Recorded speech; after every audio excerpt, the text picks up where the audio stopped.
Hey everybody, Nick Espinoza, your chief security fanatic here. And today I have Solomiia Bobrovska with me. I believe I'm pronouncing that correctly. I hope I am. Thank you.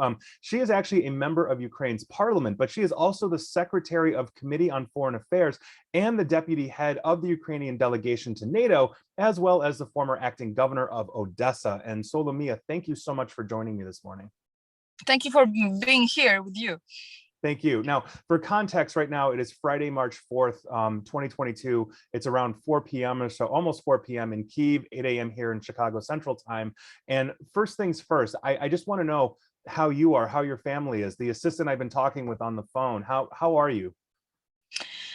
So first of all, you should understand that you cannot get used to war. We live like it's 24/7, like the big long day, and for me it's like a century passed from the last 8 days when Putin started to bomb Ukraine. I do remember the time when it started. It was just right after his speech at night at 5 a.m. and 5:30, if I'm not mistaken, he started to bomb Kyiv.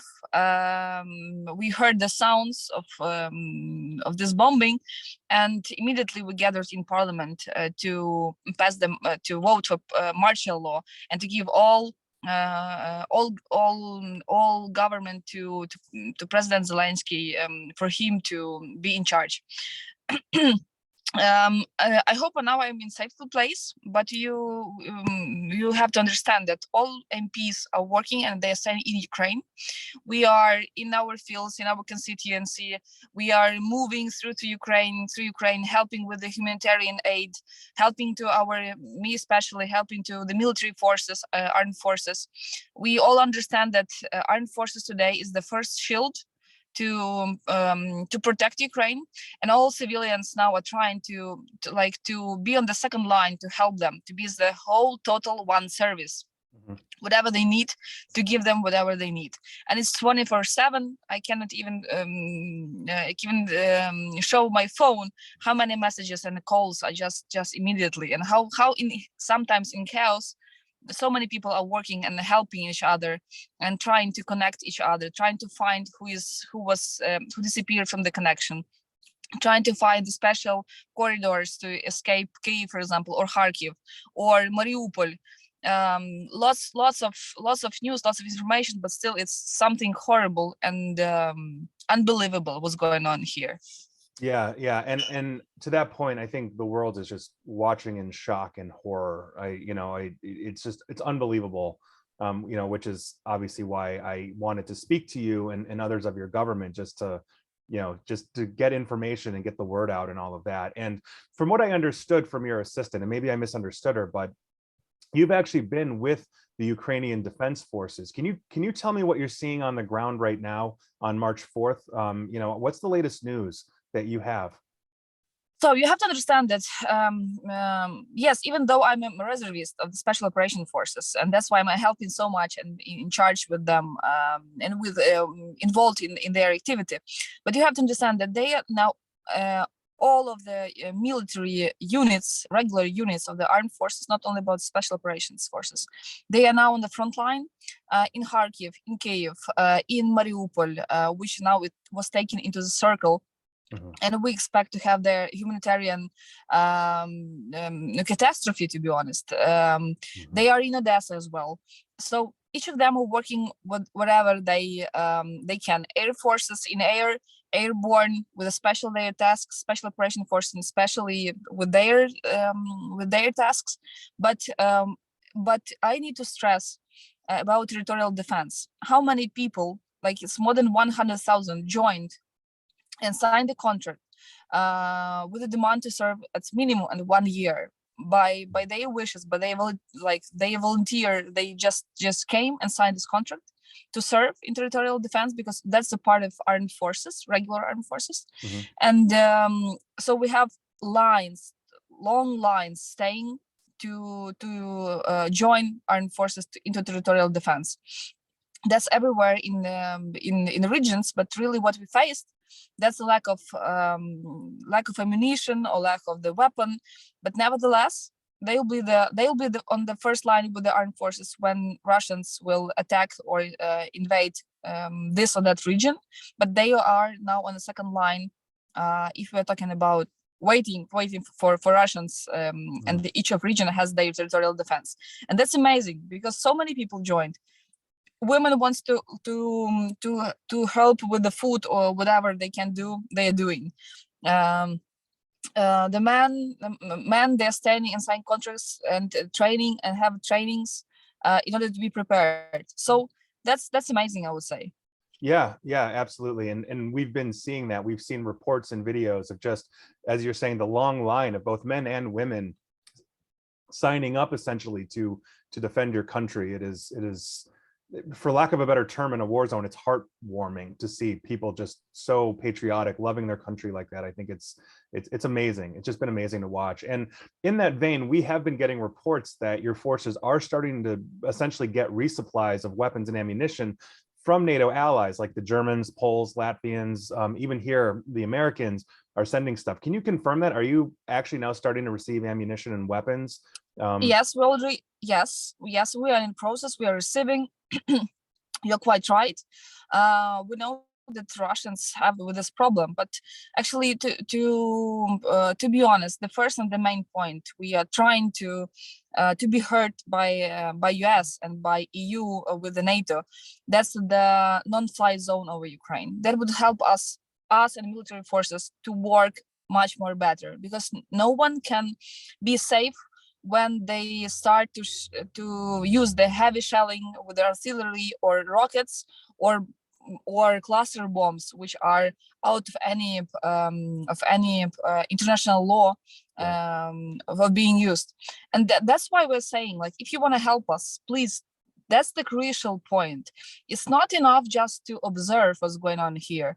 And you're quite long, the Western countries were fighting and supporting Ukraine in order to get that Ukraine has to be involved into European agenda, into pro-Western agenda. And now it seems like when US said, or Biden said, okay, we're not ready to do this because we don't want to have tough relations with the US, with the Russians. So it means it was the previous deal just to give Ukraine to Russia, or what? How you have to understand this? Yesterday, Zelensky had appealed to US and to NATO countries, saying how many deaths should the world see in Ukraine in order to understand that we need the non-fly zone. That's the only one, unfortunately, the only one, I would say, a solution to prevent any I would say more aggressive steps from Russian Federation. And we understand that we will fight by ourselves, and that's why we don't need and we don't ask any foreign military units. We know that it's impossible. But we see how many, by the way, foreigners are coming into this international legion to fight and to be here. And that's what the government of the Western countries cannot forbid. Just people are coming, and that's all, right. And they are staying with our armed forces and fighting. But how to prevent the bombing of the civilians when women are giving birth in the bomb shelters, or they are just striking to schools, hospitals, even regional administrations, city councils, city centers of the old cities, and they're just destroying the history. And what we are all saying, okay, Putin has the target as Saint Cathedral of Sophia. It's the 9th century. So that's where they said Moscow once took their birth, but it's not. It's about Kiev Rus. It's about our history, and that's why they are deleting these files just as a files, all this part of the history. And of course, I cannot mention about nuclear threat. And you know, probably now in the southern part of Ukraine, the nuclear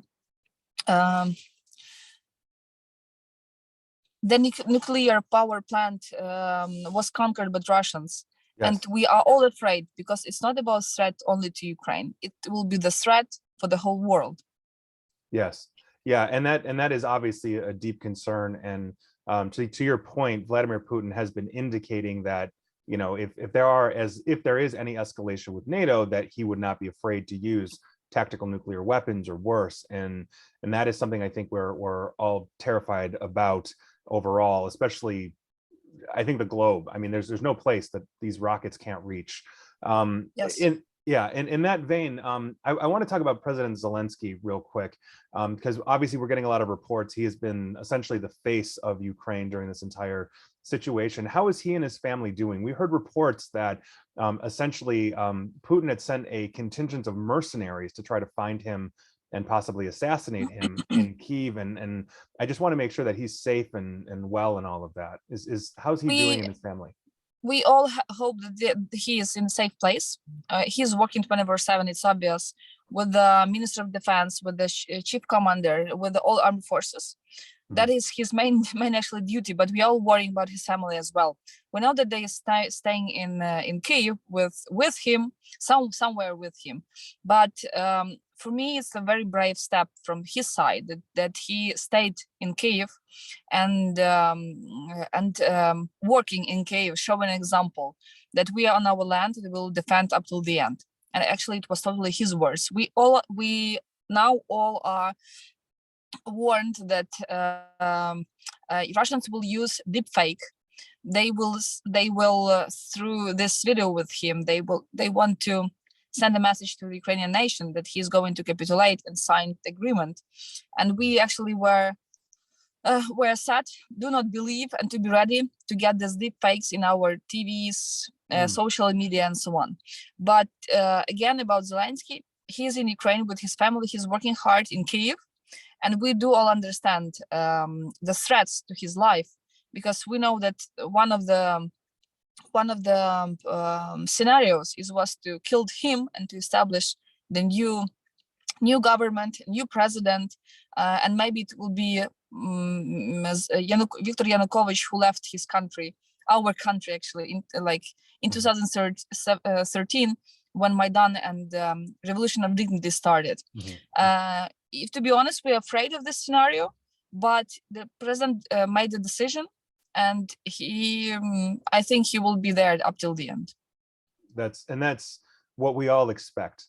You know, when he famously said, "I don't need a ride, I need ammunition." I mean, I think that was a real signal that, you know, he is going to lead this country, you know, to essentially a victory against Russia at all costs. And it's incredibly impressive to see. Now, with that, as you mentioned, deep fakes and other things on social media, obviously, I think what we are seeing here is the first war that is essentially being broadcast on social media. And overall, how has communications and the internet been in Ukraine? I mean, there's been speculation that the Russians are intentionally not destroying the internet because they themselves need to actually use it to coordinate. And so obviously the flip side of that is that obviously you also get to use the internet and broadcast your message to the world. I'm just amazed we're able to sit here, you know, basically on the other side of the planet and talk to each other in this manner. So how has that been?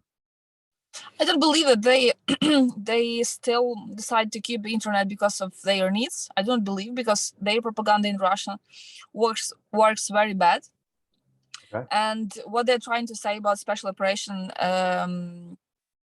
just a second, and what they're trying to say about the special operation about in Ukraine, that's a bullshit. What they're trying to say. That's why yesterday, if I'm not mistaken, they vote for the special law which forbid for Russians to promote propaganda about supporting Ukraine. So that's again the part of the world, or the whole world, knows the real information, and only Russia. So they live in the parallel, I would say, world, saying continue to provide their bullshit into their TVs. And we saw numerous Russian soldiers who were taken by our armed forces, and they said guys, we didn't know that we had to go to Ukraine. We were paid to pay the social needs as a salary, so we need to go, or we were oppressed, or we were made by force to go here.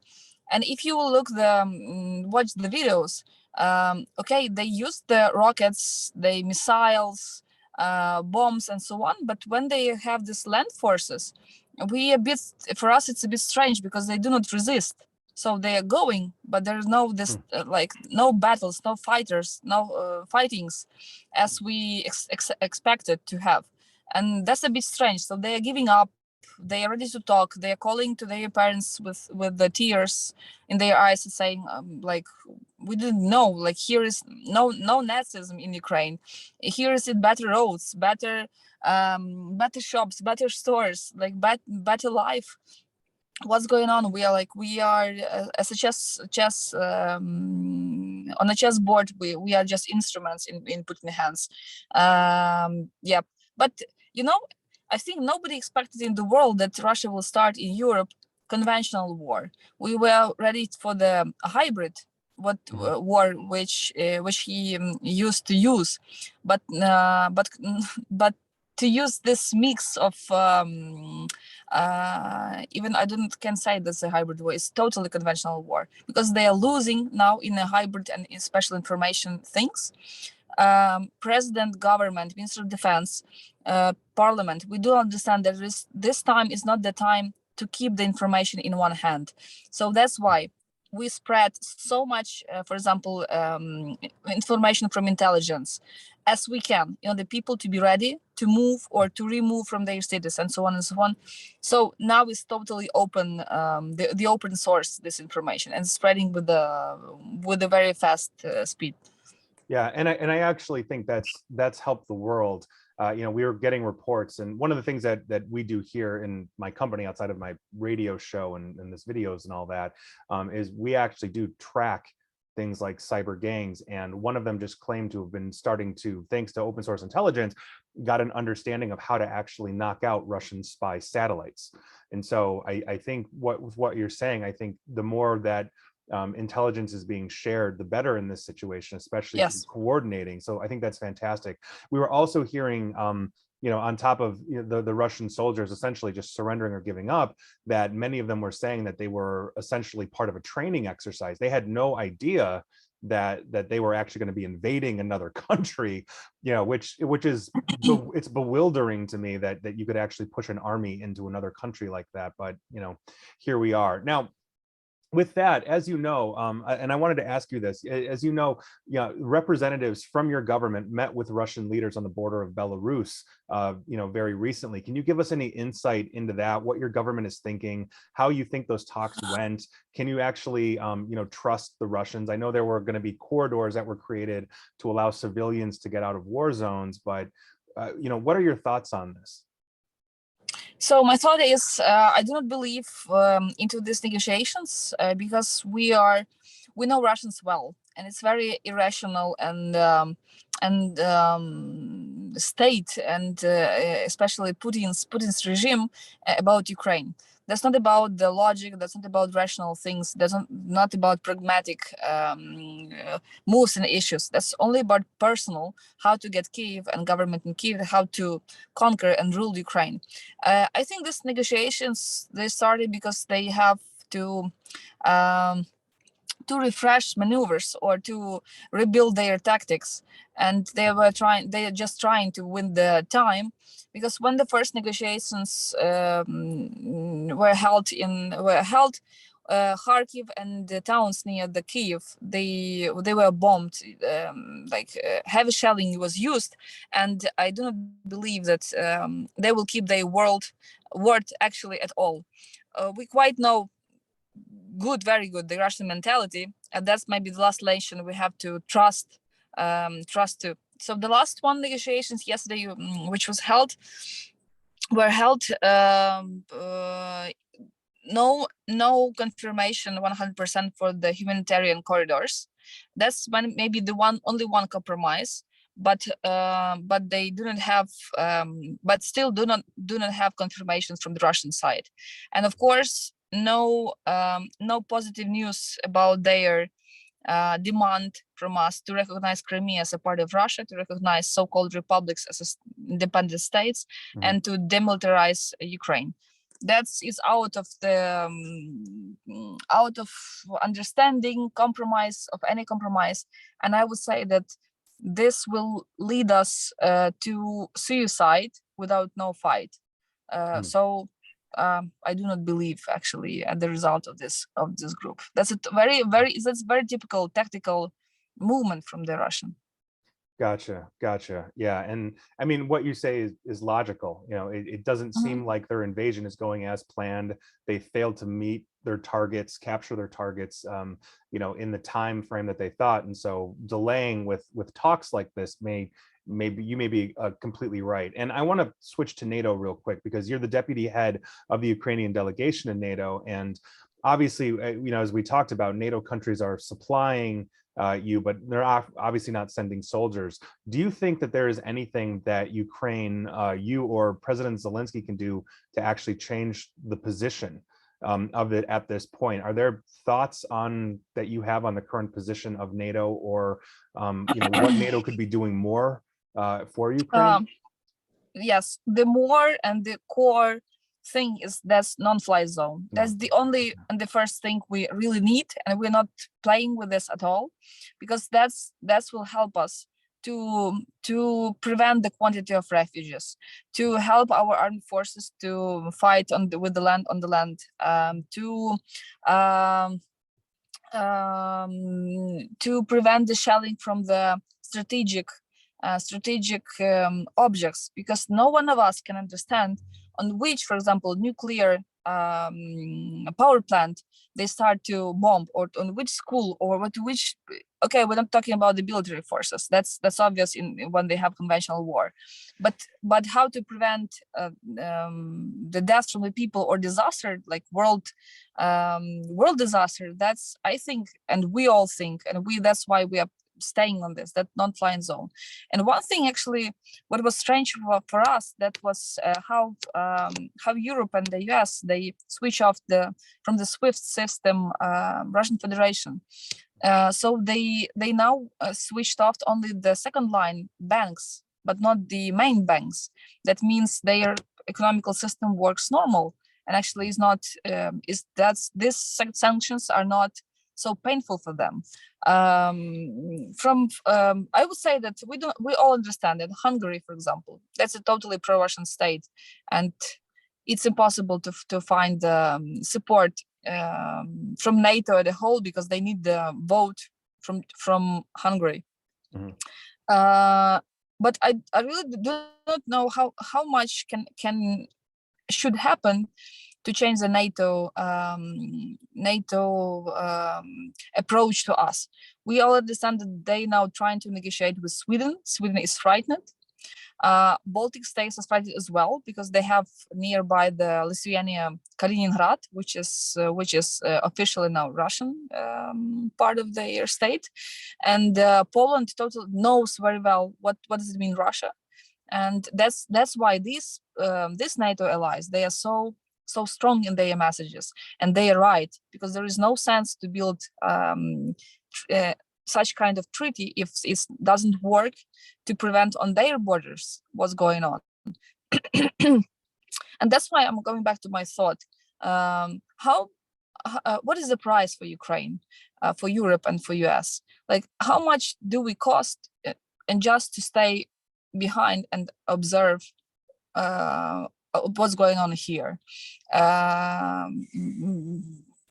I think that's, for us, that's the main painful question, to be honest. Yeah, and in that vein, I think that's a question that is being asked of the American public right now. So if you didn't know, we have a lot of polling here that shows overwhelmingly that US citizens want to see the US military get involved and support Ukraine, actually help you push the Russians back. The fear obviously is nuclear war, you know, and so I think it's a very fine line that we're trying to run, but overwhelmingly, polls here, at least in the United States, surveys show that Americans want to see military intervention by our forces.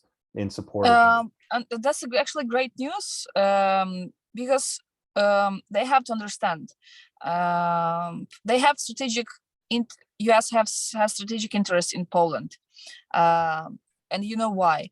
But to have nearby the as for the Putin's plans, pro-Russian state or new buffer zone, it's very dangerous.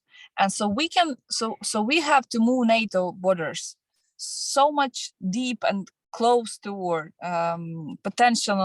potential enemy or state which doesn't support the values and do not share the values as we can. And that's why we are all saying this every time. If you want to see us behind, please help us. That's not normal just to be concerned. Now we're not concerned. That now it's really conventional war. We'll see. You see the EU reaction. They're ready to move very fast with our membership to EU, yes. and that's incredible. And that's the only one for the more than 60 years of being EU as a union to accept someone into this alliance. But we see the Montenegro, by the way, exception into NATO. It moved very fast because NATO understands they need states near Serbia, which has to be in NATO, and that's why they made this very quickly. So, like, again, President Zelensky was very right. How many deaths you have to be shown that finally you have to understand that you have to find to Ukraine as well. It's not only about Ukraine. It's about the new world which Russia tries to establish. And you're staying, and the Western world trying to stay somewhere, closing the eyes and saying we're deeply concerned and helping with the weapon. We do not even ask, again, I'm repeating, if you don't want to fight, just help us to be more efficient with this or that instruments we are asking for. Yeah, and I think that it's been amazing just reading the list of countries that are sending anything and everything that they can to you to help. And it's, you know, it's I think this entire situation has galvanized united Europe, NATO, and and Europe's allies in a way that we just haven't seen in decades. It's been really interesting to see, and I think personally that, and this is obviously my opinion, but I think we are going to see intervention or more support of Ukraine, not less. I think it's going to escalate. That's my opinion. I have nothing to back it up on beyond just the news that I'm reading and the interviews that I'm doing here. But I want to quickly jump gears real quick, and thank you for all of this time. I really appreciate it. But one of the things I mentioned before is hackers. They've around the world been banding together to launch cyber attacks against Russian infrastructure. They've hacked Russian TV to play your national anthem. They've knocked out spy satellites, all this kind of stuff. Is there anything that you as an official of Ukraine would like them to focus on or to help you out? Is there anything they can be doing to essentially help you more? Because obviously they're not creating a no-fly zone, but they might be able to knock out the radars. Yeah. That kind of thing. I would say that their main targets has to be the military objects and Russian military objects and units and intelligence. So they have to feel that everyone in the world can get their information, what they have, their plans, their movements, their people with the list, personal information which can be published. They are about their supply and techniques, what they have, about their rockets, missiles, and so on. And I would maybe I would ask to pay more attention, or to hack, or to attack their intelligent units of intelligence. I think that's the core. What we can get, and not crash, I would say. And of course, bank system. Each Russian has to understand how painful it is to invade any independent state. And I'm still confused by some states, by some states which for example have non-visa system, yes, to go there, to go Russians and accepting Russians in their states. I mean, for example, Arabic Emirates, Turkey as well. So to go back to your question, that's the intelligence unit and the bank system. Gotcha. I know, I know for sure the guys know what to do with them. Yeah, yeah, and in that vein, we have seen as Bloomberg, the news agency, was tracking the yachts of oligarchs, and a lot of them are heading towards countries like the Maldives, where there's no extradition treaties. Their equipment or their ships can't be seized, and all of that. So I think having that information out there, I think, is really important. And I've got one more question for you, and then I'll let you go. And basically, as you know, you mentioned, you had this conversation, or Ukraine and Russia had this conversation on the border of Belarus, which, you mentioned is probably a stalling tactic for them to reorganize. We know that essentially they have not been well equipped. They are not getting their supplies. The Russians, I should say, are not getting their supplies in the way that they had expected to. And so by virtue of that, and so my question is, despite, like, obviously the bombings and the explosions and all of those things with this pause, are your forces in places like Kyiv and Kharkiv and other places preparing for basically a surge of attacks if the Russians get resupplied soon? Are you digging in and preparing for even more harsher fighting than what you've seen right now? Yes. The answer is yes, and we prepare for the second wave of the fighting, shelling, bombing, and so on. We do understand that Putin will go bank. He will use everything just to destroy Ukraine and to get the government and to remove the president and official government and parliament as well. So yes, armed forces, they are waiting for the second wave. And if to mention Belarus and Belarus border, you should understand, no one will care in Russia and Belarus, do they have enough equipment or ammunition to their soldiers? They will press and they will take us by quantity, not about the quality. They do not value the soldier. That's a totally different and opposite system than, for example, in US and in NATO as well. And even in Ukraine, because for all these 8 years which we are passing with the war with Russians, we were taught, and finally we understand this, that the quality is much more better than quantity. And we have to value each soldier who is serving. But that's the opposite story in Russia and Belarus. They will send just for the death their soldiers, and don't try to find logic explanation for that. They're different. They have different mentality, and that's why we understand. In Ukraine, we understand we have to prepare for the second wave of this war. Right. And in that vein, that kind of dovetails with what we're hearing here, that your forces have killed over 9,000 Russian soldiers, in fighting, which seems just like an enormous amount of casualties. But if they're not caring about their troops in that way, as you say, then that actually makes a lot of sense. And so, Solomiia, thank you so much for your time. Thank you for your support. Yeah, thank you. Now, one more thing. Is there anything that you'd like to tell my listeners, my audience, my viewers, anything else? The floor is completely yours. Whatever you want to say, and thank you. Okay, dear Americans, first of all, thank you so much for big support. We all from your nation to Ukraine. We all hear this, and I want to say thank you to all Ukrainians who live in US and supporting and helping so much now to your nation and to our state. And I'm asking you to call the president, to call the Congress and Senate to establish non-flying zone. That's the core issue we really need. Please don't stay behind somewhere, don't observe.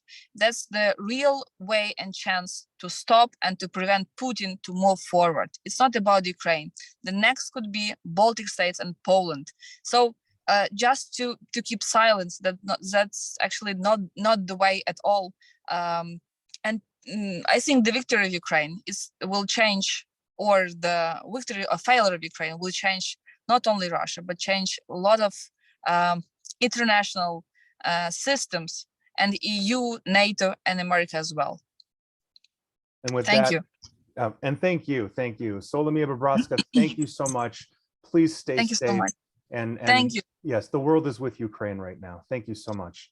Thank you. You can keep in touch. If what I'm open or messaging or what, please be free to call me or to write me. I will, and I will definitely be checking up with you. Thanks again. Thank you. My hearts. Bye.